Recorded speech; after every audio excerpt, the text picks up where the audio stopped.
Serving all of San Diego, this is your Fox 5 News. And the holidays are supposed to be a happy time, but for many of us, they're a source of big stress. We're going to have tips from an expert to help you deal with the madness. Well, Thanksgiving is just a few days away, and for a lot of us, that means our stress levels are through the roof. Celebrity therapist and life coach Lisa Haisha is with us this morning with some tips to keep that stress in check. Good morning, yes. Lisa. Hi, good morning. All right, I'm reading this book called Simplify Your Life, and I think that's something a lot of us need to do during the holidays. We cram too much into such a little short period of time. Yes, we do. We're all used to that. Exactly. Yeah. So what are some tips? What are some things that we need to keep in mind to help sort of keep our stress levels in check during the holidays? Oh, well, the holiday time is a huge time for stress, and it really doesn't have to be, because the holidays are about giving. They're about giving thanks. Right. So, and it's about family and love. So a couple of tips are just practice unconditional love.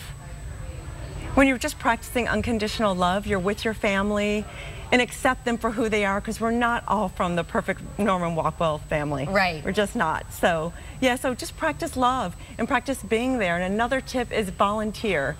And again, it's about giving thanks. If you work at a nursing home, or if you work at a shelter and you're giving, you're help serving people, that's a great way, because you're a part of a community and you're really, you know, you fit in, you belong someplace. Absolutely, and I think when you volunteer, you take the focus off of yourself and maybe feeling sorry for yourself and that type of thing, and you put it on other people, and that can lift your spirits. Oh, absolutely. And gratitude.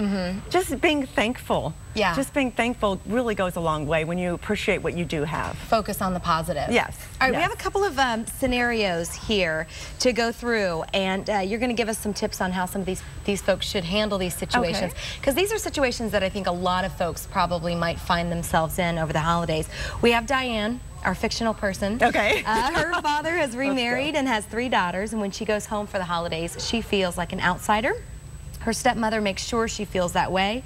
She doesn't want Diane to be close to her father. Diane would prefer never to go home and to spend the holidays with her family again. So what advice would you have for somebody in that situation? Of course, we've got a lot of blended families these days, and sometimes it can be awkward. Yeah, blended families are very awkward.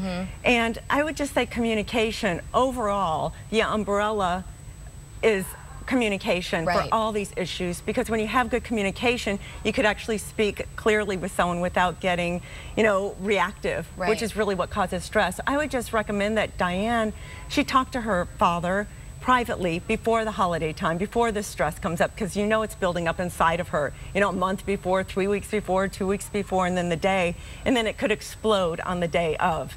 So just have a conversation and say, look, listen, this is what I need. I know you're remarried, I know you have kids from another, you know, mother, but just acknowledge me, make me feel inclusive. And a lot of times people don't even realize that it's happening until it's brought to their attention, and then they can do something about it. Absolutely, and especially if she's an only child from the first marriage, that is very challenging to go into a, you know, a family dinner with the new wife and the new kids. So. All right, so our next person is Jill.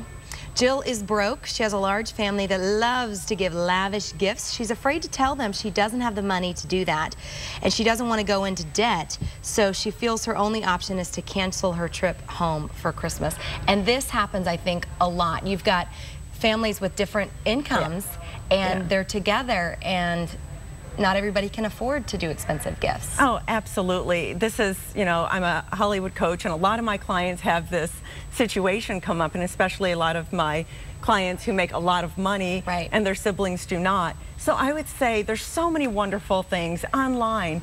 Think of your Mac computer these days, how awesome that is. You can make a family album just from snapshots that you've taken throughout the years. That would be a beautiful gift. You can go to Michael's, you know, an arts and crafts store, make jewelry for your nieces.